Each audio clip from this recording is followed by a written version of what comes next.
something you've never seen before. I love showing people what a superhero can look like. I like making any movie where I get to throw stuff. Well, looks like there's not going to be any shortage of things to watch on Netflix this year. A promo reel with its new and original content, and as you see there, some of the biggest names in Hollywood, prompting us to bring in Eli Glasner to look ahead to 2021. Good morning, Eli. Good morning. Okay, can I tell you something? So I'm out for a run Yes. the other night, and you catch snippets of conversation as you go by people. And I heard this one young adult, this one guy said to his friend, the one thing, I'm so missing. The one thing is going to the theater. That's literally what I heard, and then I was by. So this is my introduction to you, because people are looking for the movie experience. Most of it we cannot go, and to the rescue comes Netflix. What is it adding to us right now? You know, what's really interesting that Netflix is adding is something that the other big streaming platforms have kind of moved away from. Like, you look at what Warner Brothers and Disney announced at the end of 2020, and it was a lot of really like sequels, reboots, familiar franchises, branded content.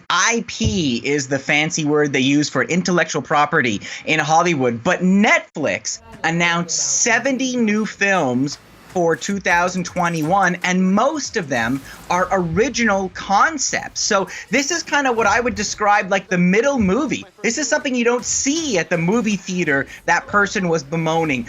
A movie with a couple stars, maybe a budget of like $30-50 million, but not based on a comic book or anything else, just an interesting idea. Now, of course, Netflix can do this because it doesn't need to get you to buy a ticket.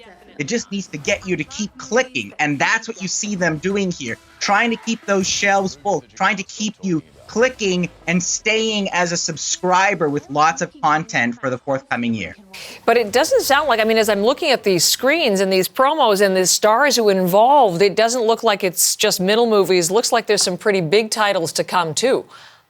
Yeah, there are a couple big ones, and I'm going to start with the one that really surprised me. Adam McKay is the director of The Big Short, and he has a movie coming, I think, at the end of the year on Netflix called Don't Look Up, starring Leonardo DiCaprio and Jennifer Lawrence. And the cast, that is just the tip of the iceberg. You've got Jennifer Lawrence, Leonardo DiCaprio, Timothée Chalamet, Kate Blanchett, Meryl Streep, and Matthew Perry. And it's a story about DiCaprio and Lawrence as these astronomers warning us about the end of the world and an Earth-smashing asteroid. Now, I don't know how McKay shifts from politics to maybe a more comedic drama, makes a movie like this, but talk about star power. It seems like McKay pulling in all his favors. Very interested to see that. And then, so a lot of people waiting for this, the end of the trilogy, To All the Boys, Always and Forever, the continuing adventures of Laura Jean, wrap up in February with the final installment based on the books by Jenny Han. I think Lana Condor is an amazing actor. She just sparkles on the screen. So I'm actually looking forward to see how they wrap up the series and which cute boy she finally picks. And then something for musical fans. There's going to be a new musical on Netflix called Tick, Tick, Boom. And this is from Lin-Manuel Miranda. Now, Miranda has In the Heights also coming this year on Warner Brothers and HBO Max. But Netflix has him as directorial debut, starring Andrew Garfield as a New Yorker in the 90s who dreams of writing the next great musical. That's the actor who was on the screen just there. So those are some of the bigger blockbusters, if you will. But you're always so good at picking out and finding for us the hidden gems. Anything you have your eye on there?